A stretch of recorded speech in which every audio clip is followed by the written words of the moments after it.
वसुदेवसुतं देवं कंसचाणूरमर्दनं देवकी परमानन्दं कृष्णं वन्दे जगद्गुरुं। प्रपन्नपारिजाताय स्तोत्रवेत्रैकपाणये ज्ञानमुद्राय कृष्णाय गीतामृतदुहे नमः। ब्रह्मानन्दं परमसुखदं केवलं ज्ञानमूर्तिं द्वन्द्वातीतं गगनसदृशं तत्त्वमस्यादिलक्ष्यम् एकं नित्यं विमलमचलं सर्वधी साक्षिभूतं भावातीतं त्रिगुणरहितं सद्गुरुं तन्नमामि। गोपाल कृष्ण भगवान की जय। सद्गुरुनाथ महाराज की जय।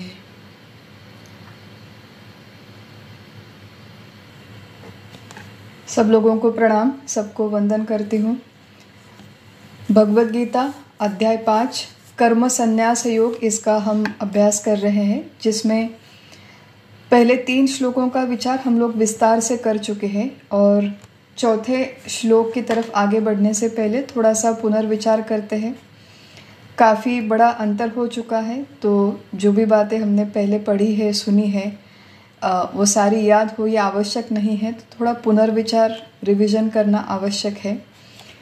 5वें अध्याय के प्रारंभ में अर्जुन पूछता है भगवान श्री कृष्ण से कि मुझे समझ में आ गया कि आत्मज्ञान सर्वश्रेष्ठ है, आत्मज्ञान की प्राप्ति करनी चाहिए, लेकिन फिर आत्मज्ञान प्राप्त करने के लिए क्या मैं गृहस्थी में रहते हुए अपने कर्म कर्तव्यों का पालन करूं या फिर संन्यास लेकर ज्ञान मार्ग के लिए प्रयास करूं, कर्म संन्यास करूं, मुझे समझ में नहीं आ रहा है।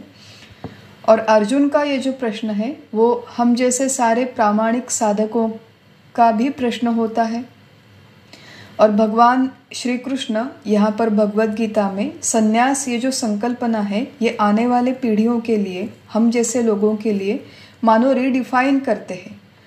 पुराने ज़माने में वैदिक काल में ये माना जाता था कि ज्ञान मार्ग पर चलना है, ज्ञान प्राप्ति करनी है तो एकांत में जाकर रहो, किसी आश्रम में जाकर रहो और फिर श्रवण मनन निधिध्यासन इत्यादि साधनों द्वारा ज्ञान प्राप्ति के लिए प्रयास करो। तो ज्ञान मार्ग और संन्यास ये हमेशा एक दूसरे के साथ जुड़े हुए हैं, ऐसा माना जाता था पुराने वैदिक काल में।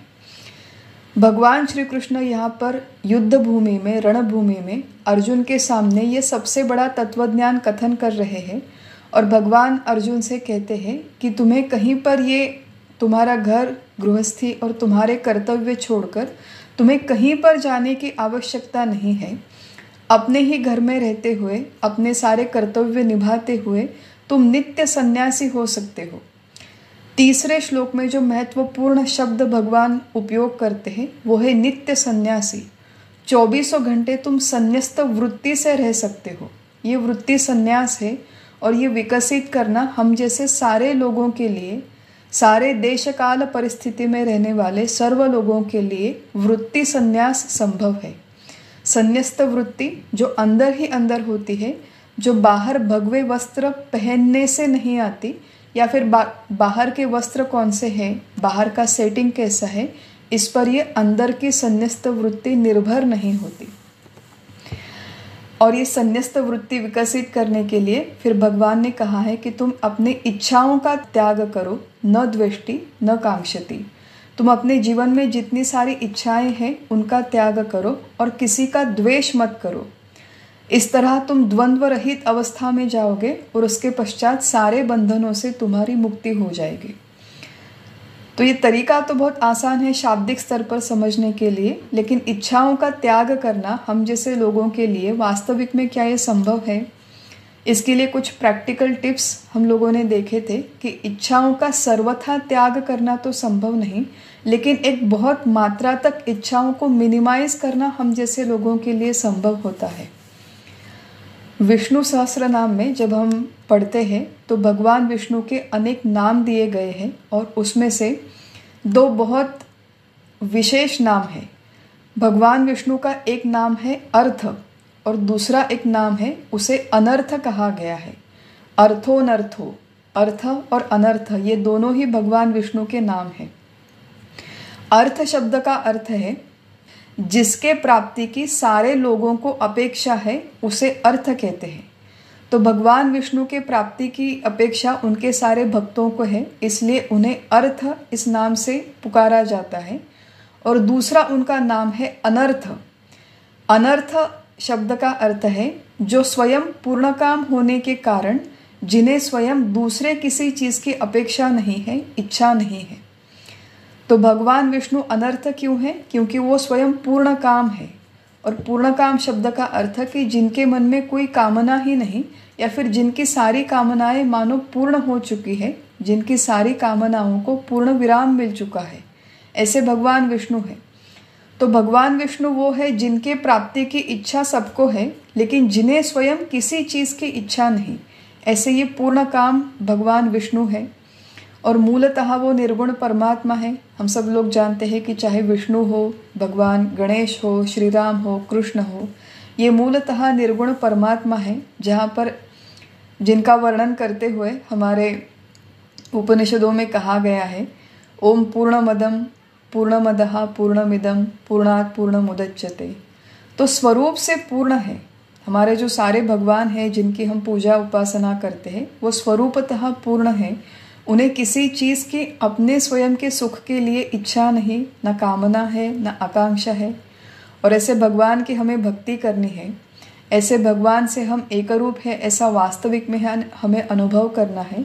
तो हमारे दैनिक जीवन में जितनी सारी इच्छाएं हैं, उन्हें धीरे धीरे करते हुए कम करना, क्षीण करना, मिनिमाइज करना सारे भक्तों के लिए, उपासकों के लिए, साधकों के लिए आवश्यक है।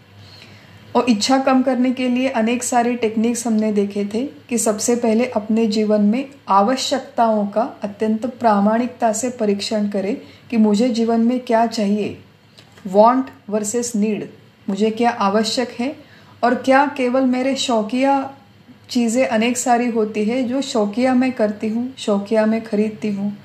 तो आवश्यक क्या है नहीं, इनका प्रामाणिकता से परीक्षण करें। मज़े की बात यह है कि हमारे जीवन में क्या आवश्यक है क्या नहीं है, इसका निर्णय हम लोग अपनी बुद्धि से नहीं करते, नहीं कर पाते।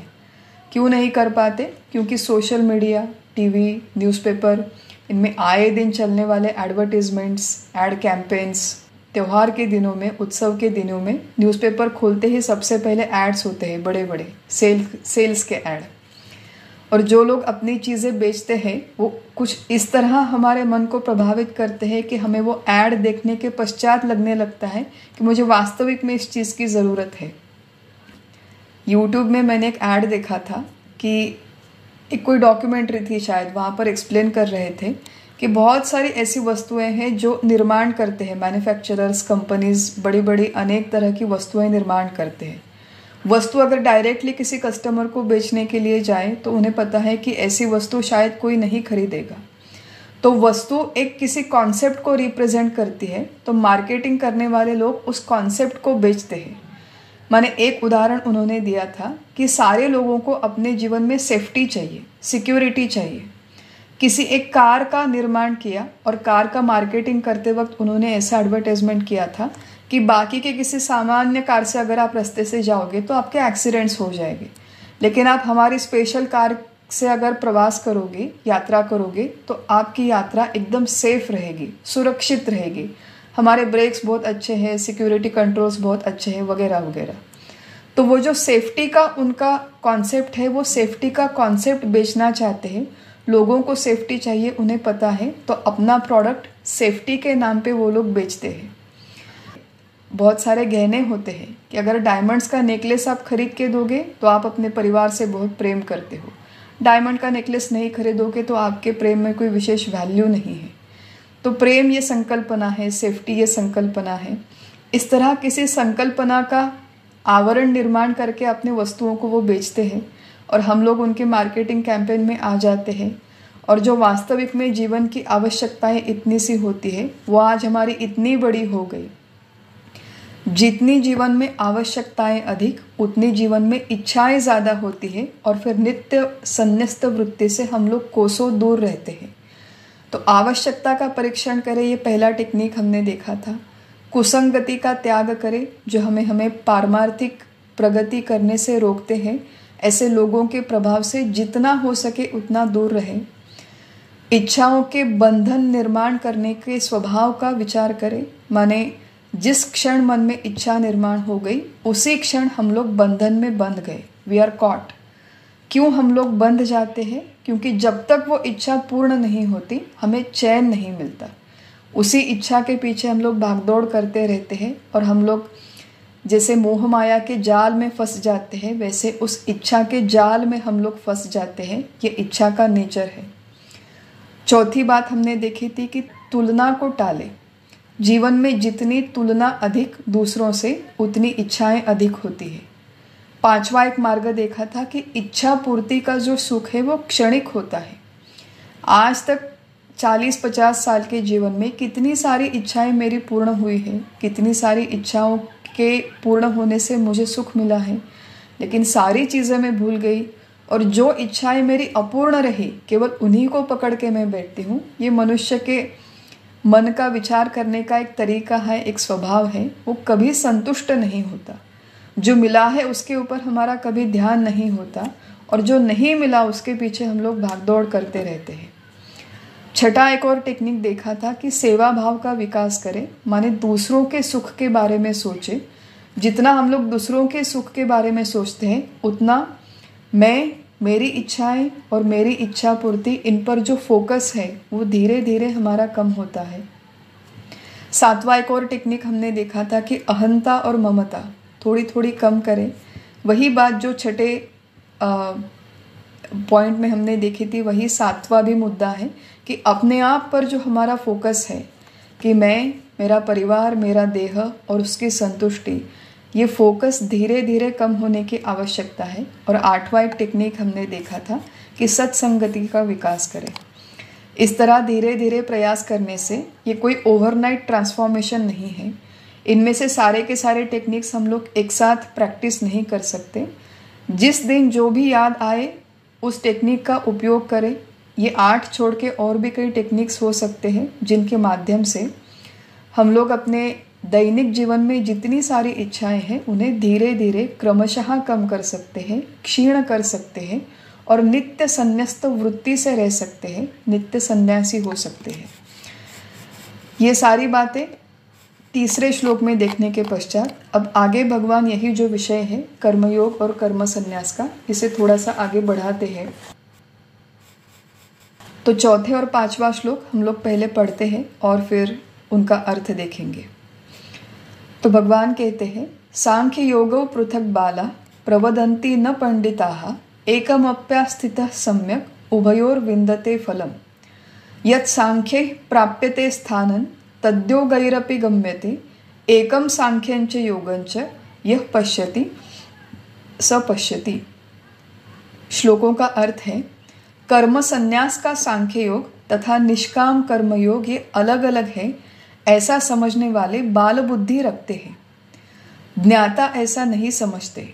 इन दोनों में से किसी एक का यथा योग्य आचरण यदि हो पाए तो उनका एक सा ही फल मिलता है। सांख्य योग से जो पद माने आत्मपद प्राप्त होता है वही पद कर्मयोग से भी मिलता है। सांख्य योग तथा कर्मयोग ज्ञान प्राप्ति के लिए एक से ही है, ऐसा जो जानता है वही सच्चा जानकार है। यह पश्यति स पश्यति। तो भगवान यहाँ पे 2 संकल्पनाएं लेकर फिर एक बार उनका थोड़ा स्पष्टीकरण कर रहे हैं। ये जो दोनों श्लोक है, इन दोनों श्लोकों का अर्थ हम लोग भगवान शंकराचार्य की टीका के अनुसार करने वाले हैं। ये 2 श्लोक थोड़े ओपन फॉर इंटरप्रिटेशन है। अलग अलग लोगों ने इसके अलग अलग अर्थ किए हैं, लेकिन हम लोग यहाँ पर आदि शंकराचार्य माने भगवान शंकराचार्य की जो कमेंट्री है उसे फॉलो कर रहे हैं। तो भगवान शंकराचार्य इस टीका का स्पष्टीकरण करते हुए कहते हैं कि सांख्य शब्द का अर्थ है ज्ञान माने आत्मज्ञान, और ज्ञान प्राप्ति के लिए जो मार्ग है उसे ज्ञान मार्ग कहते हैं, जो मुख्यतः वैचारिक मार्ग है जिसमें श्रवण, मनन और निधिध्यासन ये प्रमुख साधन माने जाते हैं। तो सांख्य योग माने ज्ञान मार्ग जिसमें मुख्यतः विचार की प्रधानता है। और दूसरा जो है सांख्य और योग, सांख्य योग, ये दोनों अलग अलग मार्ग है, ऐसा सामान्य लोगों का एक संभ्रम होता है, ऐसा उनका एक विचार होता है। तो सांख्य माने ज्ञान मार्ग और योग माने कर्म मार्ग। पुराने ज़माने में जैसे प्रास्ताविक में हमने देखा था कि ज्ञान प्राप्ति के लिए चतुर्थाश्रम संन्यास लेना ये आवश्यक माना जाता था या फिर रेकमेंडेड था, और ज्ञान की प्राप्ति करने वाले एकांत में चले जाते थे, ज्ञान प्राप्ति का प्रयास करते थे। और दूसरा जो है वो है योग माने कर्म मार्ग, और उसका अर्थ है कि अपने ही गृहस्थी में रहते हुए कर्मयोग के सिद्धांतों का आचरण करें, उसे कर्म मार्ग कहते हैं, योग मार्ग कहते हैं। भगवान यहाँ पर कहते हैं कि जो लोग ज्ञान योग कर्म योग अलग अलग है ऐसा मानते हैं, ऐसा समझते हैं, वो बालाहा माने बाल बुद्धि के होते हैं, पारमार्थिक दृष्टि से बालिश होते हैं, बाल बुद्धि के होते हैं। लेकिन जो पंडित है माने जानकार है, वो ये जानते हैं कि आप चाहे ज्ञान मार्ग से जाओ या फिर कर्म मार्ग से जाओ, इन दोनों का परिणाम एक ही होने वाला है। ज्ञान मार्ग का या फिर कर्म मार्ग का माने कर्मयोग का, इन दोनों में से किसी एक का परिपूर्ण यथायोग्य आचरण करने से मनुष्य को समान फल मिलता है। और वो समान फल क्या है? समान फल यह है कि उसे आत्मपद की प्राप्ति होती है। माने आप ज्ञाननिष्ठ हो कर्मनिष्ठ हो, दोनों ही लोगों को अगर यथायोग्य आचरण करें तो आत्मपद की प्राप्ति होना संभव है। केवल पुराने ज़माने में ये था कि ज्ञान प्राप्ति के लिए संन्यास ले लो और फिर योग के लिए गृहस्थी में रहो। भगवान कहते हैं कि तुम संन्यास ले लो या गृहस्थी में रहो, ये इममटेरियल है। आप मुख्यतः ज्ञान मार्ग से चलो या योग मार्ग से चलो, ये भी इममटेरियल है, क्योंकि अंत में दोनों में से किसी एक मार्ग का आप अच्छी तरह से आचरण करोगे तो आपको आत्मपद की प्राप्ति हो जाएगी, आत्मज्ञान की प्राप्ति हो जाएगी। अंतर केवल एक ही है कि ज्ञान मार्ग पर चलने के पश्चात मोक्ष की प्राप्ति जल्दी होना संभव है। ज्ञान मार्ग जो है माने श्रवण मनन निधिध्यासन, ये डायरेक्टली मोक्ष तक लेकर जाने वाला मार्ग है। लेकिन कर्मयोग जो है वो क्रम विकास के नियम से हमें मोक्ष तक लेकर जाता है। जो व्यक्ति तैयार है, ज्ञान का विचार करने के लिए तैयार है, उस व्यक्ति को श्रवण मनन निधिध्यासन करने के पश्चात शीघ्र मोक्ष प्राप्ति होना संभव है। भगवद गीता का अभ्यास करते हुए हमने ये फ्रेमवर्क देखा था कि निष्काम कर्म करने से चित्त शुद्धि होती है, निष्काम उपासना करने से चित्त शांत होता है, और केवल शुद्ध और शांत चित्त में आत्मज्ञान का उदय होने की संभावना है। जो व्यक्ति डायरेक्टली ज्ञान मार्ग पर चलता है उसका चित्त ऑलरेडी शुद्ध और शांत है, ऐसा गृहित है, ऐसा माना जाता है, तभी वो बैठ के श्रवण मनन और निधिध्यासन जैसे चाहिए, जैसे शास्त्र में कहा है, जैसे रिकमेंडेड है, वैसे कर पाता है। अभी तक मनन और एकाग्र वृत्ति से निधिध्यासन करने की मेरी तैयारी नहीं है, मेरी उतनी शारीरिक या मानसिक तैयारी नहीं है, तो पहले कर्मयोग का आचरण करना आवश्यक है। मान लीजिए कि 2 बच्चे हैं, दोनों को डॉक्टर बनना है, लेकिन एक बच्चा अभी तक प्राइमरी स्कूल में पढ़ रहा है, दूसरी कक्षा में है, दूसरा बच्चा हाई स्कूल में है और 10वीं कक्षा में पढ़ रहा है। डॉक्टर बनने के लिए अभी दोनों को समय है, दोनों को भी प्रयास करने हैं। लेकिन जो बच्चा 10वीं में है, हाई स्कूल में है, वो जल्दी जल्दी पढ़ाई करके अगर अच्छी बुद्धि है तो 12वीं में जाएगा, कोई एंट्रेंस टेस्ट दे देगा, उसके पश्चात मेडिकल में जाएगा और जल्दी डॉक्टर बन जाएगा। लेकिन जो बच्चा अभी तक दूसरी कक्षा में है, प्राइमरी स्कूल में है, उसे पहले प्राइमरी स्कूल करो, फिर मिडिल स्कूल करो, उसके पश्चात हाई स्कूल करो, फिर मिड स्कूल में जाओ और उसके पश्चात डॉक्टर बनो, तो लंबी एक सफ़र है, लंबा सफ़र उसे तय करना है। जो बच्चा आज हाई स्कूल में है वो कभी ना कभी प्राइमरी स्कूल में था, कभी ना कभी वो मिडिल स्कूल में था, आज वो हाई स्कूल में है तो आज उसे हेड स्टार्ट मिला है। ज्ञान योग के लिए जिसका अंतःकरण तैयार है उसे हेड स्टार्ट मिलता है, उसे शीघ्र मोक्ष प्राप्ति होने की संभावना है। देखिए यहाँ पर गारंटी कोई नहीं है। ऐसा हो सकता है कि आज जो बच्चा 10वीं में है वो 12वीं में जाएगा, शायद मेडिकल स्कूल में भी जाएगा, लेकिन मेडिकल स्कूल में जाने के पश्चात बार बार फेल होता रहेगा। प्रत्यक्ष डॉक्टर बनने में उसे 10 साल लग जाएंगे। उतने ही समय में जो आज बच्चा दूसरी में है, वो दूसरी कक्षा से जल्दी जल्दी ऊपर जाके 10 साल में वो भी मेडिकल स्कूल में चला जाएगा और वो भी वो हाई स्कूल के बच्चे के साथ ही डॉक्टर बन के बाहर निकल आएगा। तो ये जो सारी बातें हैं, ये पूर्व तैयारी के अनुसार इसका निर्णय होता है। भगवान यहाँ पर कहते हैं कि ये दोनों अलग अलग मार्ग नहीं हैं। आप ज्ञान मार्ग हो, कर्म मार्ग हो, दोनों का रिजल्ट एक ही है। दोनों का आचरण यथायोग्य करने के पश्चात आत्मपद की प्राप्ति होना निश्चित है, एक समान ही है। लेकिन जो बाल बुद्धि के लोग हैं वो दोनों को अलग अलग मानते हैं। और मैं अपने आप को जैसे बहुत स्पेशल मानती हूँ कि मुझे बहुत अच्छी बुद्धि दी है भगवान ने। तो ये कर्मयोग की जो बातें हैं, निष्काम कर्म वगैरह, दूसरों की सेवा करो, अपने परिवार के प्रति सारे कर्तव्यों को निभाओ, समाज के प्रति सारे कर्तव्यों को निभाओ, तो ये कर्म की बातें मेरे लिए नहीं है, उपासना की बातें मेरे लिए नहीं है। मैं तो कोई एक स्पेशल साधक हूँ। तो मैं 24 घंटे यहाँ पर गीता लेकर बैठूंगी, श्रवण करूँगी, एकांत में बैठ के मनन करूँगी, निधिध्यासन करूँगी, बिकॉज आई एम एलिजिबल। ऐसा मैं स्वयं अपने लिए निर्णय करती हूँ और 24 घंटे यहाँ पर गीता की किताब हाथ में लेकर बैठने का प्रयास करती हूँ। लेकिन जब तक मन, अंतःकरण पूरी तरह से शुद्ध और शांत नहीं होता, कितनी भी किताबें हम लोग हाथ में लेकर बैठ जाए उसका कोई उपयोग नहीं होता। तो ज्ञान प्राप्ति के लिए, संन्यास लेने के लिए जल्दबाजी मत करें। किसी इन्फैचुएशन में आकर भगवे वस्त्र पहनने का प्रयास मत करें। सब कुछ ये छोड़कर कहीं पर मैं जाऊंगी और वहाँ पर जाने के पश्चात मुझे ज्ञान प्राप्ति होगी, इस तरह किसी भ्रम में ना रहे। आज हम लोग जहाँ पर जिस घर में हैं, जिस देश काल परिस्थिति में हैं, वहीं पर रहकर बिना भगवे वस्त्र परिधान किए इसी कर्मयोग का आचरण करते हुए धीरे धीरे चित्त शुद्धि के साथ साथ चित्त शांति और उसके पश्चात ज्ञान प्राप्ति होना संभव है। अगर तैयारी है, वास्तविक में अंतःकरण शुद्ध और शांत हो चुका है, वास्तविक में संसार से विरक्ति आ चुकी है, तो संन्यास लेना पॉसिबल है, संभव है। हमारे यहाँ शास्त्रों में उसके लिए संस्कार दिए गए हैं और कोई भी मनुष्य संन्यास स्वीकार करके ज्ञान प्राप्ति के लिए प्रयास कर सकता है, if he is ready. But if he is not ready, अगर मैं तैयार नहीं हूँ तो मुझे जल्दबाजी करने की, भागदौड़ करने की कोई आवश्यकता नहीं है।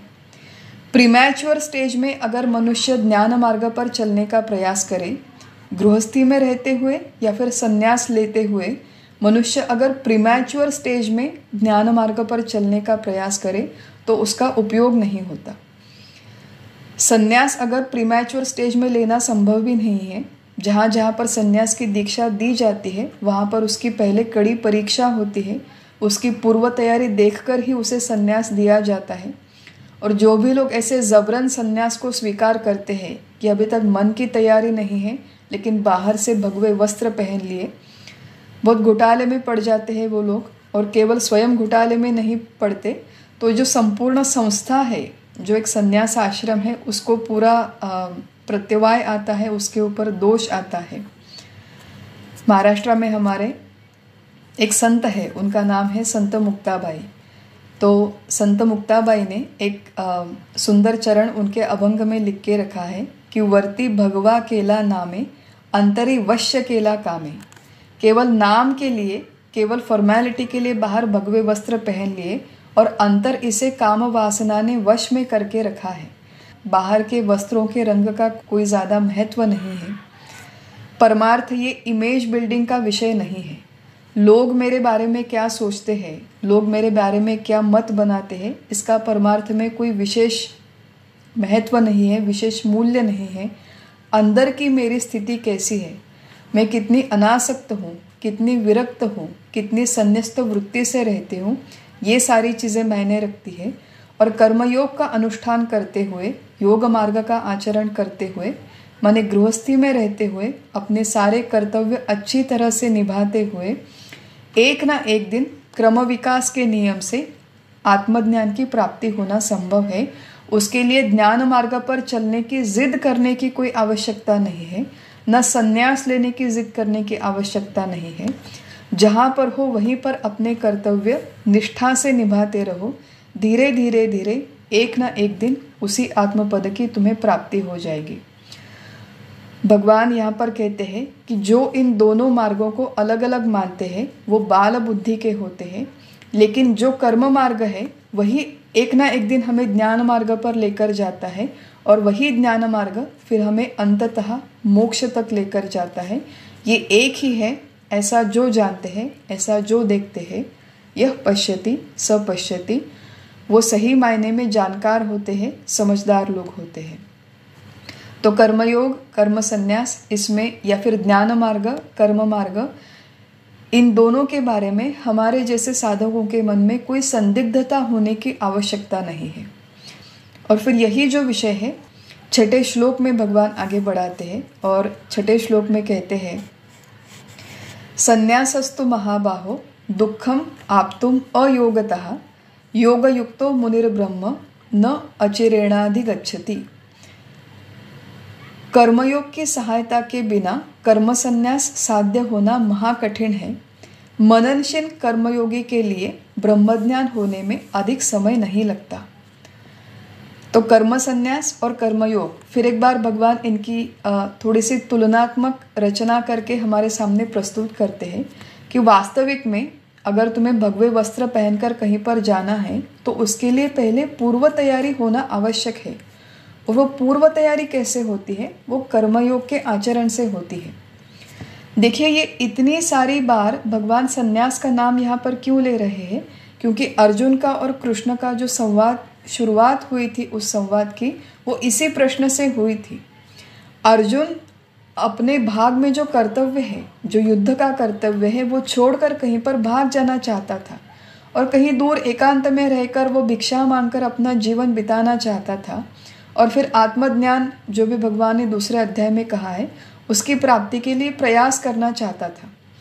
भगवान चाहते थे कि इस तरह अर्जुन अपना कर्तव्य छोड़कर कहीं पर ना जाए और यहाँ पर रहकर अपना कर्तव्य निभाते हुए इस आत्मज्ञान की सारी तत्वज्ञान की प्रणाली को समझे।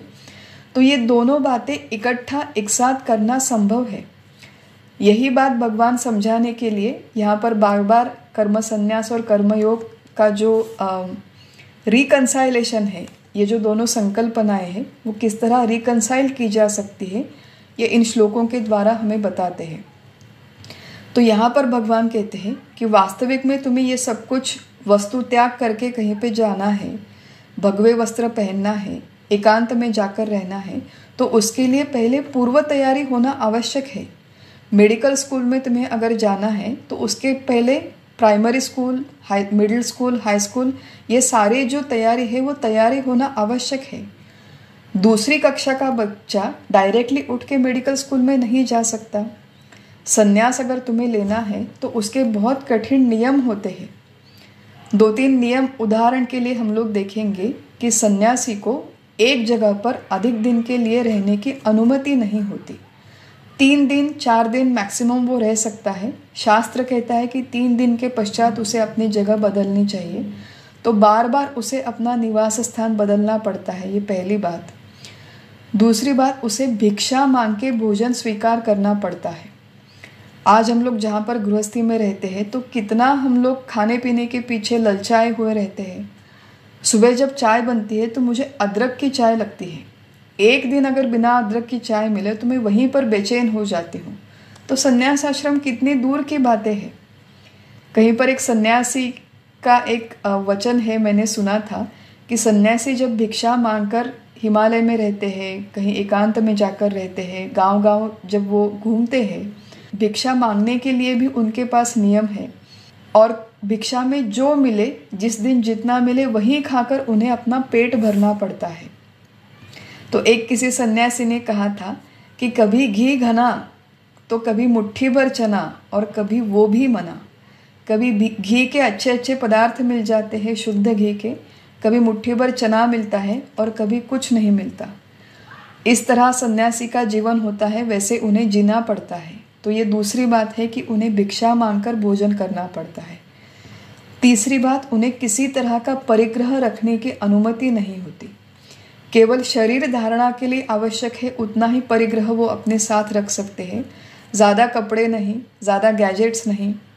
सोच के देखिए से केवल कि हमारे घर में कितना परिग्रह है, कितने कपड़े हैं, कितने शूज़ हैं, कितने परफ्यूम्स हैं।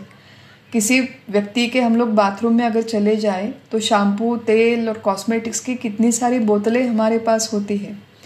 ये सारा परिग्रह छोड़ना क्या कोई आसान चीज़ है? तो भगवान कहते हैं कर्म संन्यास के लिए बहुत बड़े मन की पूर्व तैयारी की आवश्यकता है। संन्यास स्वीकार करने के पश्चात भी उसमें कई सारे विघ्न आ सकते हैं। संन्यास करते हुए अगर कोई गलती हो गई तो उसका बहुत बड़ा दोष है। तो जो कई सारे प्रामाणिक साधक होते हैं, अर्जुन जैसे, वो सब कुछ छोड़ छाड़ कर कहीं पर जाना चाहते हैं। कहीं पर जाना ये कोई ऑप्शन नहीं है।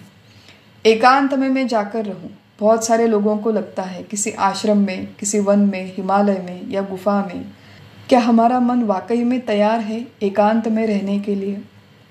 बहुत सारे ऐसे लोग हैं कि घर में उन्हें अकेला रहना पड़ता है। हमारे यहाँ हैदराबाद में एक महिला है जो कई साल पहले की बात है, वो हमारे यहाँ घर पर आई थी।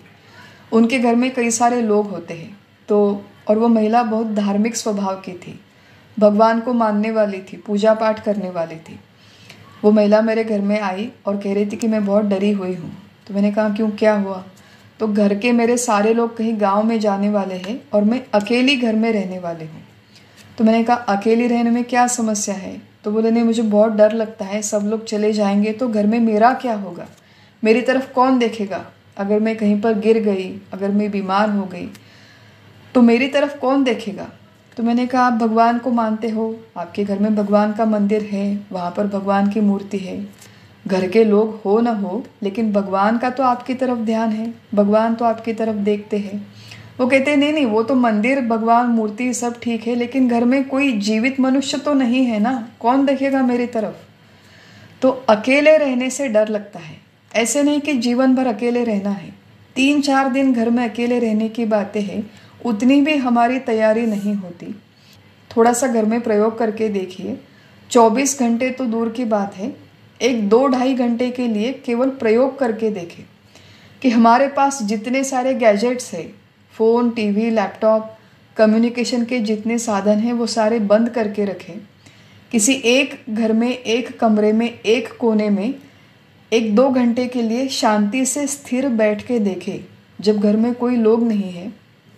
ऐसा दिन में एक आध समय मिलता ही हमें कि घर के सारे लोग बाहर चले गए काम की वजह से, ऑफिस की वजह से, तो ऐसा 1 आध घंटा, 2 घंटे घर में केवल प्रयोग करके देखें, बाय चॉइस, कि मुझे ये सब कुछ छोड़ के 2 घंटे के लिए बैठना है।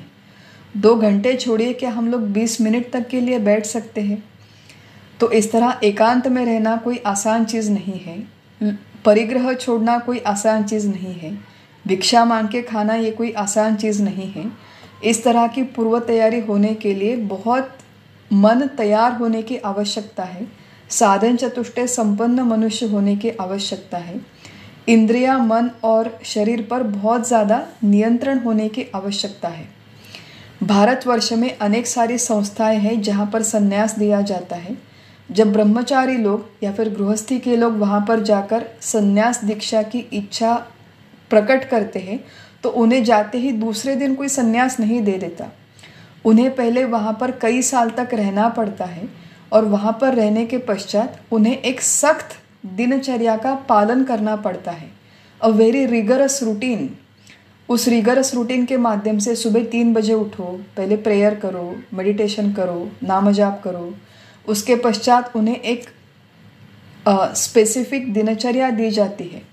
कई सारे लोगों को अलग अलग काम दिए जाते हैं कि तुम लाइब्रेरी को संभालो हमारे आश्रम के, तुम जाके हमारा फाइनेंसेस देखो, अकाउंटिंग देखो, आप जाके किचन को संभालो, आप जाके विजिटर्स को अटेंड करो, आप जाके कोई स्कूल चलाओ। तो वो आश्रम से जुड़ी जितनी सारी एक्टिविटीज़ हैं वो एक्टिविटीज़ करनी पड़ती है। तो लोग जहाँ पर आश्रम में जाकर संन्यास लेना चाहते हैं उन्हें ये सारा डिसिप्लिन पहले करवाते हैं। वो डिसिप्लिन करवाने के माध्यम से धीरे धीरे उसका शरीर, मन ट्रेन हो जाता है। अगर वो यथा योग्य ट्रेनिंग हुई तो उसकी परीक्षा होने के पश्चात ही उसे संन्यास दिया जाता है। तो भगवान यहाँ पर कहते हैं पूर्व तैयारी के बिना, कर्मयोग के बिना कर्म संन्यास को स्वीकार करना, उसका आचरण करना ये कोई आसान बात नहीं है। हम सब लोगों का एक कंडीशनिंग हुआ है, हमें बहुत सारे संस्कार हुए हैं। अनंत जन्मों के संस्कार है और उन संस्कारों की वजह से एक स्पेसिफिक लाइफस्टाइल हमारी है, एक जीवन पद्धति है। वो जीवन पद्धति एकदम से छोड़ छाड़ के कहीं पर जाना ये कोई रिकमेंडेड बात नहीं है, आसान भी नहीं है। बाकी सारी चीज़ें छोड़े, बाकी सारे लोग छोड़े, एक हमारे फ़ोन को छोड़ के हम लोग 2 घंटे तक नहीं रह सकते, ऐसी हमारी आज की परिस्थिति है। तो भगवान कहते हैं कि संन्यास की बातें छोड़ दो, उसके लिए बहुत बड़े पूर्व तैयारी की आवश्यकता है। लेकिन ऑन द कॉन्ट्ररी कर्मयोग अगर तुम्हें करना है तो कर्मयोग का आचरण रिलेटिवली ईजी है, रिलेटिवली आसान है। कर्मयोग करने के लिए तुम्हें प्रत्यक्ष वस्तु त्याग करने की आवश्यकता नहीं, कहीं पर कुछ छोड़ के जाने की आवश्यकता नहीं है। प्रत्यक्ष कर्म त्याग करने से, कर्म करने के पश्चात उसके फलों का त्याग करना, फलों से अनासक्त होना, ये सुलभ है, ये रिलेटिवली आसान है। प्रत्यक्ष कर्म छोड़ना मतलब अब दिन भर मुझे आदत है कि मैं सुबह उठते ही खाना बनाती हूँ, मुझे खाना बनाना बहुत अच्छा लगता है, तो सुबह उठते ही मैं किचन में चली जाती हूँ। प्रत्यक्ष अगर संन्यास ले लिया तो सुबह उठकर किचन में जाना ये मेरे लिए कोई ऑप्शन नहीं रहेगा। ड्राइविंग करना मुझे बहुत अच्छा लगता है, तो संन्यास लेने के पश्चात ड्राइविंग करने का कोई ऑप्शन नहीं है, न स्टॉक मार्केट देखने का ऑप्शन है, न कहीं पर जाकर स्विमिंग करने का ऑप्शन है। तो ऐसे मन मर्जी के अनुसार जो चीज़ें करने की मुझे आदत है वो संन्यास लेने के पश्चात मैं नहीं कर सकती। लेकिन गृहस्थी में रहते हुए घर, परिवार, समाज और व्यवसाय के प्रति अपना कर्तव्य निभाते हुए, अपना जो कोई भी पुराना लाइफस्टाइल है वो आगे बढ़ाते हुए धीरे धीरे कर्म फलों से विरक्त होना, कर्म फलों से अनासक्त होना संभव है। फलाशा छोड़ना धीरे धीरे संभव है, कर्तृत्व का अभिमान छोड़ना धीरे धीरे संभव है। तो भगवान यहाँ पे कहते हैं कि सामान्य लोगों के लिए कर्म संन्यास की अपेक्षा कर्मयोग करना अधिक रिकमेंडेड है, अधिक आसान है। और कर्मयोग करते हुए धीरे धीरे एक दिन चित्त शुद्धि हो जाएगी। चित्त शुद्धि होने के पश्चात ज्ञान मार्ग पर चलने के लिए तुम तैयार हो जाओगे और फिर तुम्हें मोक्ष की प्राप्ति हो जाएगी। इस श्लोक में भगवान कहा है कि कर्मयोग अगर अच्छी तरह से परिपूर्ण हो जाए तो तुम्हें शीघ्र ज्ञान प्राप्ति हो जाएगी या फिर शीघ्र मोक्ष प्राप्ति हो जाएगी। कई लोगों ने इसका अर्थ ऐसे निकाला है कि कर्मयोग अगर मेरा अच्छा हो गया तो डायरेक्टली मुझे मोक्ष प्राप्त हो जाएगा। लेकिन भगवान शंकराचार्य कहते हैं कि वस्तु सिद्धिर विचारेण न किंचित कर्म कोटि भी। कर्म कितने भी करो, कितने भी अच्छे करो, कर्म करने के पश्चात डायरेक्टली मोक्ष नहीं मिलेगा। कर्म करने के पश्चात केवल चित्त शुद्धि होती है। चित्त शुद्धि होने के पश्चात ज्ञान मार्ग पर चलने के लिए साधक तैयार होता है और जितना चित्त अधिक शुद्ध है उतना वो जल्दी ज्ञान ग्रहण कर पाता है, ज्ञान संपादन कर पाता है, उतना जल्दी वो अनुभव कर पाता है। लेकिन कर्मयोग का परिणाम यह है कि चित्त शुद्धि, उसके पश्चात चित्त शांति, उसके पश्चात ज्ञान और ज्ञान के पश्चात मोक्ष प्राप्ति। तो चित्त शुद्धि, चित्त शांति, ज्ञान का उदय और उसी के साथ मोक्ष की प्राप्ति, ऐसा सीक्वेंस हमारे यहाँ दिया गया है। जितना अच्छा हम लोग कर्मयोग का आचरण करेंगे उतनी ही जल्दी हमारी इस मार्ग पर प्रगति होगी। तो ये जो सारी बातें हैं ये छठे श्लोक में भगवान कहते हैं। और जैसा हम लोग यहाँ पर देखते हैं कि ये बहुत सारी बातें रिपीटिशन है। हम लोगों ने ये बातें तीसरे और चौथे अध्याय में पढ़ी है, यही बातें हमने 5वें अध्याय के प्रारंभ में भी पढ़ी है। लेकिन भगवान यही बातें बार बार रीइटरेट करते हैं कि अर्जुन के मन में कोई संदिग्धता न रहे और अर्जुन के साथ साथ हमारे भी मन में कोई संदिग्धता न रहे। इसलिए भगवान ये सारी बातें बार बार रिपीट करते हैं हमारे लिए। तो छठे श्लोक में ये सारी बातें कहने के पश्चात 7वें श्लोक में भगवान कहते हैं, योगयुक्तो विशुद्धात्मा विजितात्मा जितेन्द्रियः सर्वभूतात्म भूतात्मा कुर्वन्नपि न लिप्यते। कर्मयोग के तत्वों के साथ निरंतर निष्ठा रखने वाला, निषिद्ध कर्म की ओर प्रवृत्ति न होने वाला, अंतःकरण पर नियंत्रण रखने वाला, इंद्रियों पर विजय पाने वाला और सर्वभूत मात्र की आत्मा को स्वयं अपनी आत्मा मानने वाला साधक कर्म करते हुए भी उनके बंधन में नहीं बनता। यही जो लक्षण है इसका एक फॉर्म, एक वेरिएशन हमने स्थित प्रज्ञों के लक्षण में देखा था। यही कुछ लक्षण हमने तीसरे चौथे अध्याय में भी देखे थे और यही यहाँ पर फिर एक बार रिपीट हो रहे हैं कि भगवान कहते हैं जो साधक कर्मयोग में युक्त है, कर्मयोग का आचरण एक स्तर पर जो कर पाता है। कर्मों की प्रणाली जब हमने अभ्यास की थी तो कर्मों का 5 तरह का एक वर्गीकरण, विभाजन हमने देखा था। देह कर्म, कर्तव्य कर्म, धर्म कर्म, व्यवसाय कर्म और अध्यात्म कर्म। देह कर्म माने अपने देह के प्रति जितने भी कर्तव्य है उसे साफ सुथरा रखना, अच्छा आहार लेना वगैरह ऐसे कर्म। कर्तव्य कर्म माने अपने परिवार समाज के प्रति जितने सारे कर्तव्य कर्म हैं वो ड्यूटीज़। तीसरा है व्यवसाय कर्म जो हम चरितार्थ के लिए करते हैं। चौथा है धर्म कर्म माने पूजा पाठ, तीर्थ यात्रा, व्रत वगैरह जो भी काम हम लोग करते हैं। और 5वां है अध्यात्म कर्म माने स्पिरिचुअल एक्टिविटीज़। तो ये जो सारे कर्म हैं वो कर्मयोग के प्रिंसिपल्स के अनुसार जो करता है, माने अपना कर्तव्य करो देह के प्रति, परिवार के प्रति, समाज के प्रति, राष्ट्र के प्रति, लेकिन कर्तव्य करते हुए मन में कोई फलाशा न रखो और कर्तृत्व का अभिमान भी मत रखो। ये पहली बात है, कर्मयोग का पहला प्रिंसिपल है। व्यवसाय कर्म करते हुए एक स्पेशल केस है। व्यवसाय कर्म माने चरितार्थ के लिए जब हम लोग जाते हैं, नौकरी करने के लिए, कोई बिजनेस करने के लिए, तो वो काम निष्काम नहीं हो सकता। लेकिन वहाँ पर कुछ बेसिक रिकमेंडेशंस है कि राक्षसी महत्वाकांक्षा न हो। पैसे मुझे कमाने हैं लेकिन फिर मुझे वो एथिकल मार्ग से कमाने हैं।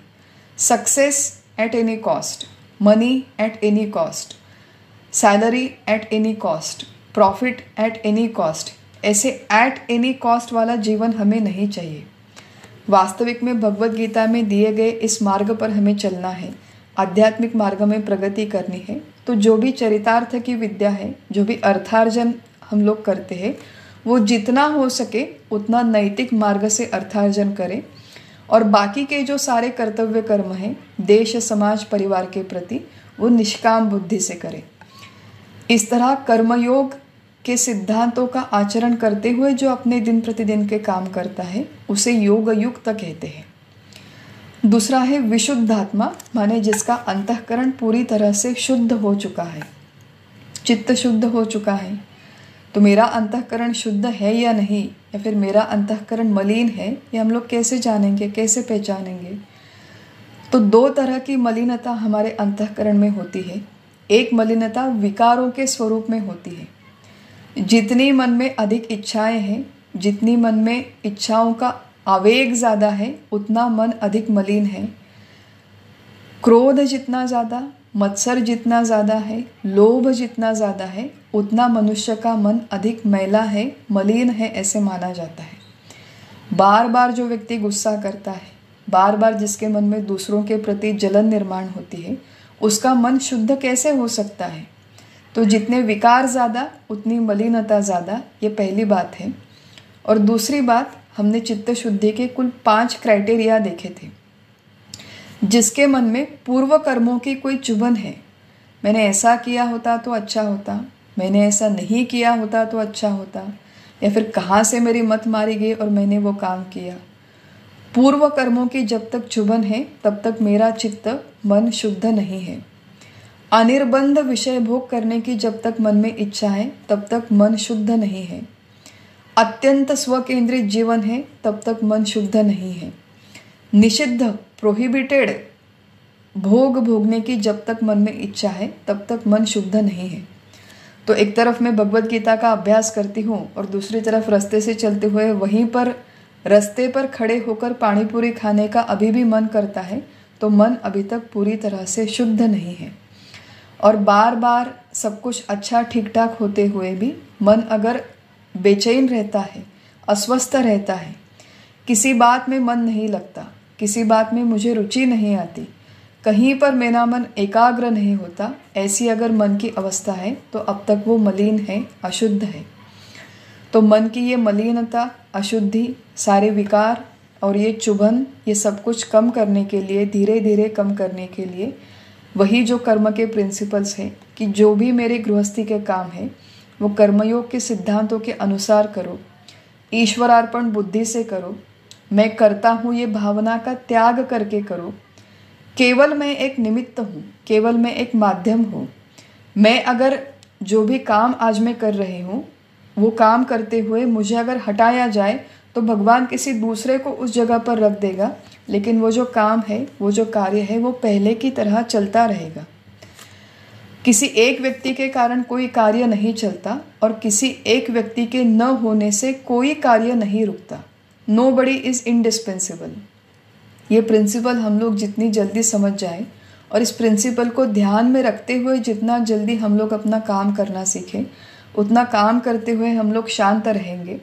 अभिमान अहंकार मन में नहीं आएगा, मन शांत हो जाएगा, शुद्ध हो जाएगा। और ऐसा जो विशुद्ध आत्मा है वो कर्मयोगी का एक लक्षण है कि उसका मन शुद्ध होता है, उसमें कोई चुभन नहीं होती, विकार नहीं होते।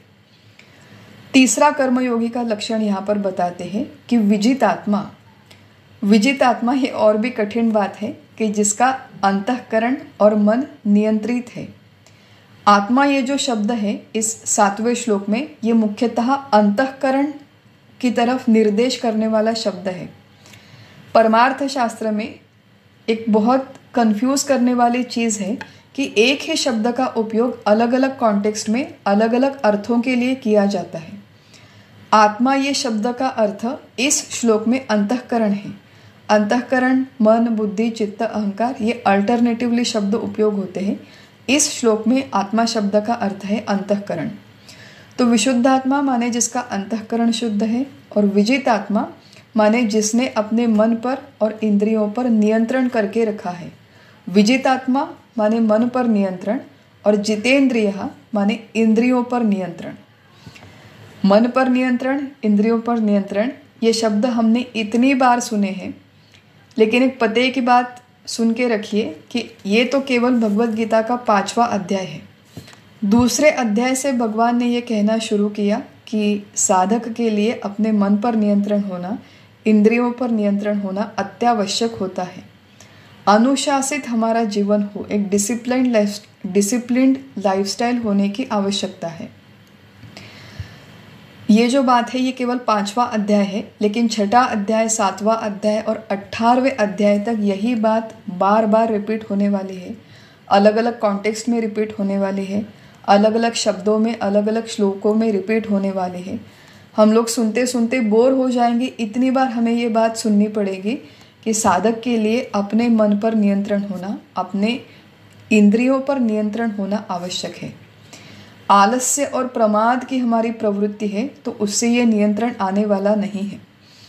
कंफर्ट जोन में रहकर हमें एक बहुत कंफर्टेबल लाइफ जीने की आदत सी हो गई है। एसी रूम में बैठते हैं, पंखे लगाते हैं और यहाँ पर सोफे पर आराम से बैठ के हम लोग परमार्थ की बातें करते हैं। कॉफ़ी टेबल पे बड़ी सी कॉफ़ी है, चाय है, उसके साथ बिस्कुट है, खाने के लिए समोसे है। तो समोसे खाओ एक तरफ, और दूसरी तरफ इंद्रियों पर नियंत्रण और मन पर नियंत्रण, ऐसे बड़े बड़े गप्पे हाँको। उसका कोई ज़्यादा मतलब नहीं है। आज कल ही महाशिवरात्रि हुई और महाशिवरात्रि के दिन उपवास करने की अपेक्षा, उपवास करने का जो व्रत है वो हमारे संस्कृति में किस लिए डिज़ाइन किया गया है, क्योंकि हमारी रसना पर, हमारी वाणी पर, खाने पर हमारा थोड़ा नियंत्रण हो जाए, इसलिए इस तरह के उपवास हमारे शास्त्रों में कहे गए हैं। कल मुझे किसी ग्रुप पर एक मैसेज आया था, यूट्यूब का एक वीडियो आया था। वीडियो में क्या लिखा था कि उपवास का जो खाना होता है, माने साबूदाना खिचड़ी है या फिर दूसरे कई सारे पदार्थ है, वही सेम मोनोटोनस पदार्थ खा खा कर आप अगर बोर हो चुके हो तो यहाँ पर लीजिए उपवास को खाने के लिए झणझणीत चमचमीत उपवासाची मिसळ। मराठी में नाम है, मतलब एकदम स्पाइसी, टैंजी, झणझणीत चमचमीत उपवासाची मिसळ, और उसकी बहुत बड़ी रेसिपी दी गई थी। अब उपवास के दिन हम लोग शंभू की आराधना छोड़कर इस तरह मिसळ बनाने में, आजकल तो उपवास के वड़े होते हैं, उपवास का ढोकला होता है, उपवास का केक है, उपवास के बिस्किट्स हैं, उपवास की भेल है, तो ऐसे इतने सारे पदार्थ इन्वेंट हो रहे हैं कि उपवास के दिन क्या खाया जाए। अब ये जो इन्वेंशन होते हैं, इससे उपवास का जो मूल पर्पस है वही पर्पस हम लोग भूल जाते हैं। संस्कृति में हमारे जितनी सारी परंपराएं दी गई है कि तीर्थ यात्रा में जाओ, कुंभ में जाओ, वहाँ पर जाकर स्नान करो। वहाँ पर जाकर स्नान करने का क्या मतलब है, क्यों आवश्यक है? क्योंकि वहाँ पर जाने से शरीर का तप होता है, वहाँ पर जाने से मन का तप होता है। घर में हम लोग आराम से बैठ के हमारे कंफर्ट जोन में ये सारी चीज़ें होती हैं, वहाँ पर जाकर लक्षावधि लोग हैं, कोट्यावधि लोगों के बीच रहना पड़ता है, अनकंफर्टेबल किसी जगह पर रहना पड़ता है, आजू बाजू में बहुत भीड़ होती है। तो एक आध दिन महीने का, एक आध दिन साल का हमारे जीवन में ऐसा हो कि हम लोग थोड़ा अपने कंफर्ट जोन से बाहर निकले। इसीलिए हमारे यहाँ तीर्थ यात्रा कही गई है। इसीलिए कहा गया है कि किसी भगवान के स्थान पर प्रत्यक्ष जाओ। भगवान के दर्शन करने के लिए किसी लंबी कतार में बड़े समय के लिए खड़े रहो। वहाँ पर जाने के माध्यम से, उस कतार में खड़े रहने के माध्यम से, वहाँ पर प्रसाद भोजन करने के माध्यम से हमारा अपने शरीर पर, इंद्रियों पर और मन पर नियंत्रण बढ़ता है। प्रथा है हमारे यहाँ कि कोई भी खाना खाने से पहले भगवान को भोग चढ़ाओ। खाना खाने से पहले भगवान का स्मरण करो, प्रार्थना करो। ज्योतिर्लिंग पर जाओ, भगवान का दर्शन लो।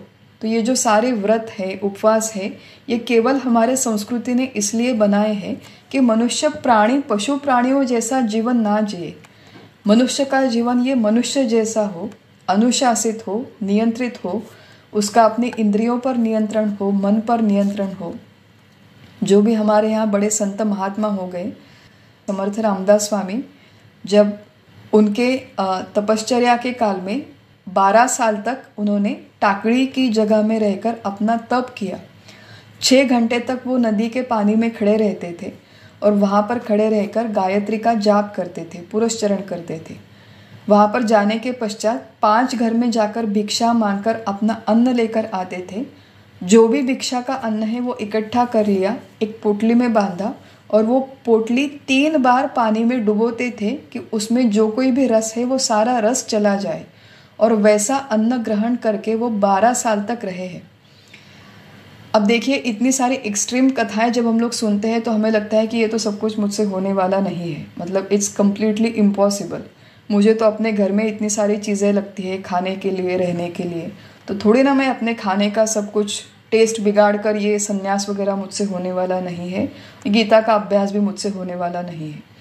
तो ऐसी बातें सुनकर हम लोग जो भी प्रयास करने वाले हैं सब कुछ छोड़ छाड़ देते हैं। इस तरह एक दिन में, एक रात में ये इंद्रियों पर, मन पर नियंत्रण नहीं होता। ये क्रम विकास से संभव है। धीरे धीरे प्रयास करें, धीरे धीरे इंद्रियों पर और मन पर नियंत्रण आने के पश्चात जो हमें शारीरिक फ़ायदे मिलते हैं, मानसिक फ़ायदे मिलते हैं, बौद्धिक फ़ायदे मिलते हैं, वो फ़ायदे अगर समझ में आ जाए तो अपने आप हम लोग अपने आप पर नियंत्रण करना सीख जाएंगे। धीरे धीरे क्रोध की मात्रा कम करें, क्रोध की फ्रीक्वेंसी कम करें, क्रोध की इंटेंसिटी कम करें। गुस्सा अगर आता भी है तो रिकवरी के लिए समय जो है वो समय भी धीरे धीरे कम करें। ये अपने आप नहीं होता। कई सारे लोग हैं जो मुझे आकर पूछते हैं कि मुझे ना अब समझ में आता है कि मुझे गुस्सा नहीं करना चाहिए, लेकिन क्या करूँ, घर में कोई ऐसी एक सिचुएशन आकर खड़ी हो जाती है कि गुस्सा आता ही है। बिल्कुल मानो मेरे नाक पर जैसे गुस्सा है, गुस्सा आ ही जाता है और मैं चिल्लाती हूँ। समझ में आता है कि चिल्लाना नहीं चाहिए, समझ में आता है कि गुस्सा नहीं करना चाहिए, फिर भी मैं चिल्लाती हूँ। ऐसा क्यों होता है? तो जैसे मैंने कहा, ये क्रम विकास की बातें हैं। 5 साल पहले मुझे गुस्सा आता था और मैं चिल्लाती थी तो मुझे समझ में भी नहीं आता था कि ये गलत बात है और मुझे गुस्सा नहीं करना चाहिए। अब मुझे एटलीस्ट ये समझ में आने लगा है कि मुझे गुस्सा नहीं करना चाहिए। इस प्रसंग में चिल्लाने की कोई आवश्यकता नहीं थी। तो पहले गुस्सा आना ये बुरी बात है, ये समझ में नहीं आता था। धीरे धीरे ये होता है कि गुस्सा आने के बाद मुझे समझ में आता है कि मुझे गुस्सा नहीं करना चाहिए था। फिर उसके आगे की एक स्टेप है कि मैं गुस्सा कर रही हूँ, इन द मोमेंट मुझे समझ में आता है कि मुझे इस तरह चिल्लाना नहीं चाहिए, गुस्सा नहीं करना चाहिए। थोड़ा सा और विकास हो जाए तो फिर गुस्सा आने से पहले ही हमें समझ में आता है कि यहाँ पर कुछ गड़बड़ हो रही है और फिर मुझे गुस्सा आने वाला है, क्रोध आने वाला है, ये पहले ही समझ में आता है। गुस्सा फिर भी आता है, लेकिन हमें एक पहले सिग्नल मिलता है कि मेरा मूड ऑफ होने वाला है अब। और फिर धीरे धीरे और जब साधक का विकास होता है तो अंतिम स्थिति में एक ऐसी दशा आती है कि बाहर की परिस्थिति चाहे अनुकूल हो चाहे प्रतिकूल हो, लोग मेरे मन के अनुसार व्यवहार करे न करे, मुझे गुस्सा ही नहीं आता। तो गुस्सा आना जो नॉर्मल था, उससे धीरे धीरे क्रम विकास होते हुए गुस्सा नहीं आना, इस स्टेज तक हम लोग पहुंचते हैं। और उसके फिर आगे की एक स्टेज है जहाँ पर मेरे अंदर बिल्कुल भी गुस्सा नहीं है, लेकिन बाहर से मुझे दिखाना पड़ता है कि मैं क्रोधित हूँ। व्यवहार की तरह करना पड़ता है।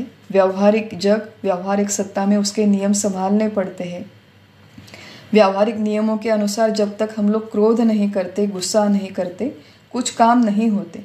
तो बाहर से गुस्सा दिखाना पड़ता है, लेकिन अंदर एकदम से शांत रहते हुए इस तरह क्रोध, इस तरह गुस्सा दिखाना संभव है। लेकिन ये क्रम विकास से धीरे धीरे होने वाली बात है। तो कर्मयोगी जो है वो अपने कर्मों के माध्यम से कर्तव्यों का यथायोग्य आचरण करते हुए धीरे धीरे अपने अंतःकरण को नियंत्रित कर सकता है, माने अपने मन को नियंत्रित कर सकता है, और अपने इंद्रियों पर भी वो धीरे धीरे नियंत्रण पा सकता है। ये जो है ये 4 लक्षण हमने देखे, और जो 5वां लक्षण है सर्वभूतात्म भूतात्मा, ये काफ़ी बड़ा लक्षण है। इसका जो विचार है हम लोग विस्तार से अगले सत्र में करेंगे। आज जो हमारा चिंतन है हम लोग यहीं पर समाप्त करते हैं। हरि ओम तत्सत। श्री राम।